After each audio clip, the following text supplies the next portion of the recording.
Right now, the 15-mile drive from JFK Airport to Midtown Manhattan easily takes an hour, sometimes two. The route is dictated by ground traffic, leaving the trip duration entirely to the volume of other cars on the road. The Joby S4 moves this commute into the air. It carries one pilot and 4 passengers, acoustic footprint of traditional flight to this new architecture. A regular helicopter overhead measures 90 decibels, loud enough to drown out a conversation on the street. The Joby registers at 45 decibels, roughly the volume of the conversation itself. Vertical flight is an established technology. The change here is the silence, allowing an aircraft to operate in a dense city without interrupting the people below it. The flight mechanics are established, but flying an unproven aircraft through high-traffic corridors requires navigating a system of rules that are still being written. To bridge this gap, the Federal Aviation Administration created the eVTOL Integration Pilot Program.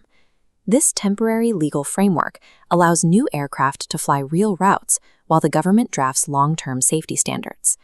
The challenge of this specific flight is not the takeoff. It is the systematic process of gaining permission to occupy the sky. The flight begins at JFK Airport, which sits inside Class Bravo airspace. This is a tightly controlled zone surrounding the country's busiest transit hubs. Pilots visualize this airspace as an inverted wedding cake, expanding upward to 10,000 feet. Entering requires a verbal handshake. The tower must say, "Cleared into Bravo." Until the pilot repeats it, the aircraft cannot move. In this environment, safety relies on short, verified language that leaves no room for assumptions. Once the Joby lifts off, the 6 propellers tilt forward. The wings take on the weight of the aircraft, and it transitions into horizontal flight. Managing this transition requires focus.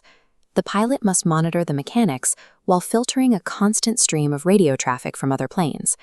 For these early flights, a second aircraft follows closely behind. This is a chase helicopter, a required participant in the pilot program. The chase ship handles the complex radio traffic.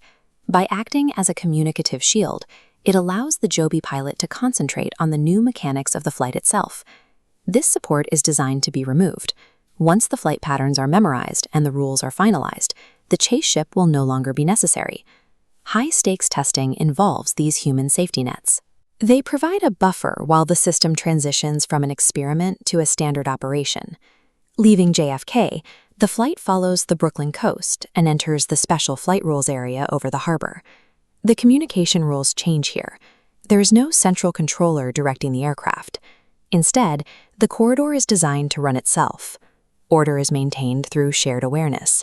Aircraft fly in specific altitude lanes and broadcast their positions on a single radio frequency that everyone listens to.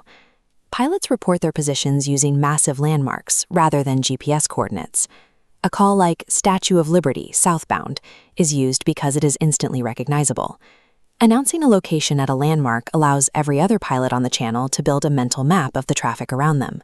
Without a central tower, safety is achieved through transparency and the use of references that everyone can see. At the southern tip of Manhattan, the propellers return to a vertical position. The aircraft touches down at the downtown heliport, ending the 10-minute trip. This flight demonstrated the aircraft could complete the route. More specifically, it tested the coordination required to move it through the city. The testing evaluated a multi-layered communication protocol. This system successfully navigated 2 distinct types of airspace without a single misunderstanding. These protocols, the plain language, the temporary buffers, and the shifting radio rules, will serve as a template. This same playbook is being prepared for Los Angeles, Miami, and other cities. The expansion of air taxi service depends on this coordination. The ability to safely share the sky rests on the infrastructure of the conversation itself.